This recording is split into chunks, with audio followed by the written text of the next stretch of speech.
नाज़रीन, आपको ख़बर देते हैं कि एशिया कप अनाउंस हो चुका है और उसका स्केजल बाकायदा तौर पर ऑफिशियल तौर पर अनाउंस हो गया हुआ है। और ये जो स्केजल पहले जो था नहीं जारी किया जा रहा था, उसकी वजह थी पाकिस्तान और इंडिया। पाकिस्तान और इंडिया क्या वजह थी? क्योंकि पाकिस्तान और इंडिया के दरमियान काफ़ी ज़्यादा तनाव चल रहे थे, दोनों के दरमियान तनाज़ा चल रहे थे, जिसके बाद पाकिस्तान कह रहा था कि हम इंडिया नहीं आएंगे और इंडिया कह रहा था हम पाकिस्तान के साथ नहीं खेलेंगे, जिससे आईसीसी लटका हुआ था दरमियान में। तो आईसीसी ने बहुत ज़्यादा परेशान था, लेकिन इसकी बहुत ज़्यादा मीटिंग्स के बाद अब बाकायदा तौर पर ये अनाउंस हो चुका है।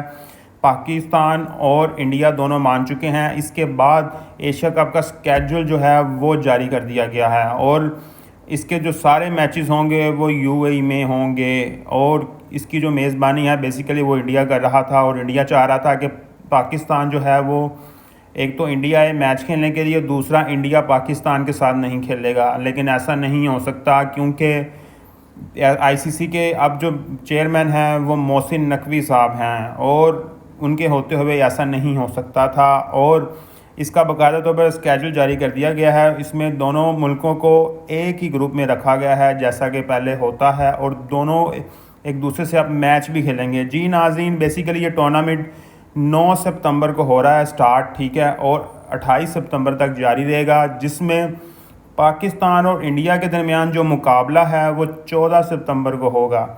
इससे पहले इंडिया ने बहुत ज़्यादा बकवासें की कि वो पाकिस्तान के साथ नहीं खेलेंगे और जो पाकिस्तान था वो कह रहा था कि हम इंडिया नहीं जाएंगे, हमारे सिक्योरिटी खदशात हैं, हम बिल्कुल नहीं जाएंगे। जैसे इंडिया करता है वैसे अब पाकिस्तान ने मुंह तोड़ जवाब दिया, जिसके बाद आईसीसी लटकता ही रह गया बस कि भाई अब क्या करें, ना उधर के ना इधर के। क्योंकि आपको पता है कि एशिया कप में 2 ही बड़ी टीमें हैं जिसका नाम पाकिस्तान और इंडिया है।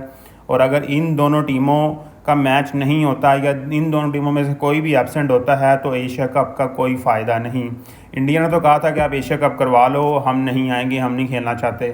लेकिन पाकिस्तान ने कहा था ठीक है कोई इशू नहीं, आप ना आएँ। लेकिन इसके अब इंडिया भी बाकायदा तौर पर मान गया है और 14 सितंबर को दोनों का मुकाबला होगा और दोनों को एक ही ग्रुप में रखा गया है।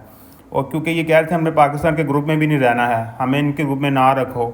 लेकिन अब जैसा कि आपको पता है कि चेयरमैन जो है वो मोहसिन नकवी साहब हैं, इसलिए ऐसा नामुमकिन है।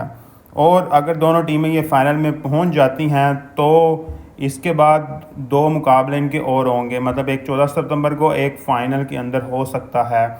और जबकि एशिया कप 2025 ये इंडिया में मुनक़िद होना था, लेकिन पाकिस्तान और इंडिया के दरमियान जंग हुई, उसके बाद ये टूर्नामेंट के जो है ये डिले का या ख़त्म होने का इसका बहुत ज़्यादा इंकशाफात हो रहे थे। उसके बाद बड़ी ऐसी चीज़ें आ रही थी कि ये नहीं होगा, लेकिन ये तो हुआ ही हुआ है और इसमें पाकिस्तान की जीत हुई है। और सारे मैचेस जो हैं वो इंडिया से बाहर निकल गए हुए हैं। तो अब इंडिया की आवाम का और इंडिया के जर्नलिस्टों का बड़ा ही कह लें शदीद रद्द-ए-अमल सामने आ रहा है। रो रहे हैं मीडिया पे, अपने बीसीसीआई गवर्नमेंट के ख़िलाफ़ रो रहे हैं क्योंकि उनको पता है कि ये जस्ट ड्रामेबाजी करते हैं कि बस इन हम बाइकाट करेंगे, लेकिन ऐसा बिल्कुल नहीं है। और उनका रोना भी जायज़ है क्योंकि वो कहते हैं, गवर्नमेंट कहती है कि जस्ट आप बॉलीवुड और लॉलीवुड का बॉलीवुड कहता है कि सिर्फ लॉलीवुड का करो और बाकी सारे मामला चलते रहे, क्रिकेट भी चलती रहे, सब कुछ चलता रहे, जहाँ से पैसा कमाना है वहाँ से कमाता रहे। तो इसके बाद लोगों ने इन्हें मोदी की हुकूमत को और जो है बीसीसीआई को आड़े हाथों लिया और इनको इतनी सोशल मीडिया पे इनकी ट्रोलिंग हो रही है कि मज़ा ही आ गया। देखें आप जाके ज़रा, बहुत मज़ा आएगा आपको। शुक्रिया।